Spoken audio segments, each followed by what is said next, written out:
Alright, another day, another Nihil Zero. Tuloy lang natin yung second half ng box natin this week.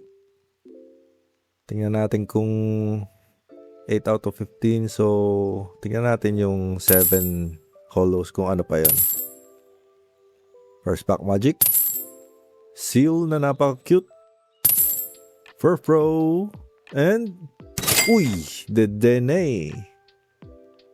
Napaka-cute din. Isa yun sa mga chase card ko for AR dito sa set na to. Yung isa yata Clefairy. Clefairy ba? Clefable. Kalimutan ko na. Basta yung ano, parang gabi. Tapos nakaturo. Basta yun. Tyrant. Spritzy. Rowlet.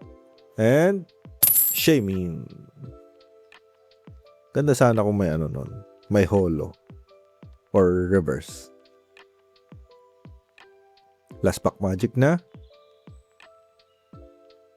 Swatter ni Nanay. Scatterbug. Furfro ulit.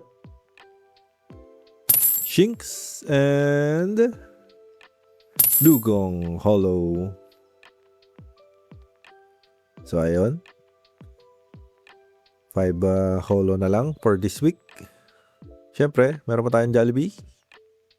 Hop. Ano ba to? Pichu. So, keep lang natin muna yan. Hindi pa ako nakapag-decide kung bubuksan ko yon or ewan ko ba. Basta. Tsaka na lang pag nakita ko na lahat. Nice one.